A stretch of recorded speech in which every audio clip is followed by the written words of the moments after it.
हर्षवर्धन जी। नहीं देखिए, दरअसल अब समीर भाई भी बोल चुके, तो इससे समझिए कि महाराष्ट्र की राजनीति कितनी कठिन हो गई कि समझ में नहीं आ रहा है कि क्या है। लेकिन राजनीति ऐसे नहीं चलती है जैसे सर्वे दिखा रहा है। ऐसा नहीं होगा कि 24-24 का बंटवारा हो जाएगा। मेरा यह मानना है कि जो भी उस वक्त बेहतर करेगा, हो सकता है आज हम बात कर रहे हैं, कल को कोई और ताकत बन जाए, कल को शरद पवार ही खड़े हो जाएं या कांग्रेस पार्टी खड़ी हो जाए या अजीत पवार कुछ करें लौट जाएं। लेकिन आज की स्थिति में भारतीय जनता पार्टी वहां बहुत मजबूत है।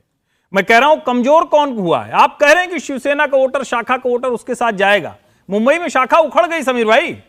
जितने शाखा जहां लगती थी, जहां सुबह ब्लैक बोर्ड पे वो शेर का निशान लगा के और वो करते थे, आप बात कीजिए। मुझे तो मतलब लोगों ने बताया कि अब वो स्थिति नहीं कि कोई एक मैसेज जाए, जो मैसेज जाता था। और जो शिवसेना क्यों जानी जाती थी, हम जो तय करते हैं मुंबई में वो करके दिखाएंगे। अब तो उद्धव ठाकरे यही नहीं तय कर पाते कि हम करेंगे क्या, तो शिवसैनिक कुछ कर ही नहीं रहा है।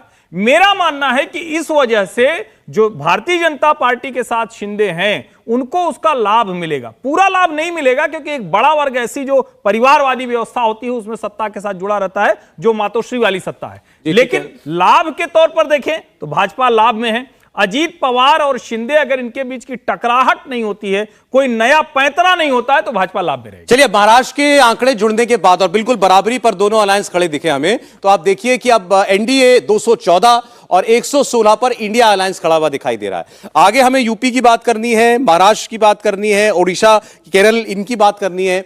अगर केवल उत्तर प्रदेश में जो परफॉर्मेंस 2019 में बीजेपी का था, केवल उतनी ही सीटें अगर आप इसमें जोड़ दें, मतलब अगर बीजेपी उतनी सीटें ला पाने में कामयाब हो, तो वो केवल यूपी की बदौलत ही हाफवे मार्क के ऊपर जा सकती है, यानी पूर्ण बहुमत की सरकार के ऊपर जा सकती है उस आंकड़े के। लेकिन क्या ऐसा होगा, यह हमारे सामने सवाल है। मैं ब्रेक पर जाऊं उससे पहले आपके बीच में, आपको लग रहा है अभी तक सर्वे देख के बीजेपी को क्या ऐसा लगता है कि अपने दम पर मेजोरिटी मिल सकती है?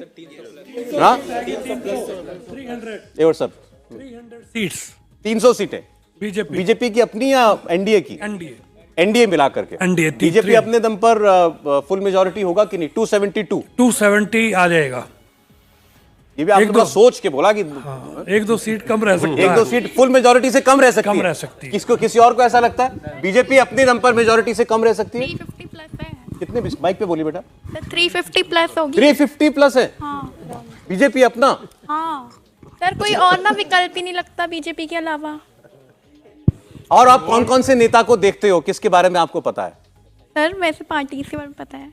जो और पार्टी से मतलब उनके बारे में पता है आपको? हाँ। ममता बनर्जी, अरविंद केजरीवाल, इन सब के बारे में? अलायंस के बारे में पता है। ये नहीं कर पाएंगे कुछ? सर नहीं करेंगे तो, लेकिन ना अभी भी मतलब मोदी जी के अलावा कोई ऐसा विकल्प लगता ही नहीं है जिसे वोट कर पाए। अच्छा ठीक है सर, इनका कहने का मतलब ये है कि विपक्ष जो है अंत में जाके जैसे जैसे चुनाव नजदीक आएंगे और जब इनके सीटों का बंटवारा होगा, तो ये कमजोर लीडरशिप की वजह से बिखर जाएंगे। तो कम से कम -5% वोट और मान के चलिए। नहीं, देखिए विपक्ष की कोशिश क्या है, जैसे सर ने कहा ना कि 270 के आसपास रह सकता है, ऐसा उनको लगता है बीजेपी को। विपक्ष भी ये चाहता है कि मेजॉरिटी से कम रोके, मेजॉरिटी से रोकना चाहती है बीजेपी को। पर किस्मत का भी कुछ नहीं पता है, क्योंकि कांग्रेस भी पूरी कंपटीशन दे रही है। कांग्रेस आगे बढ़ जाएगी जी, मेरे को लगता है थोड़ा थोड़ा। तो देखिए अभी अलायंस के साथ 116 पर है, इसमें ज्यादा कांग्रेस ही है। जी बोलिए।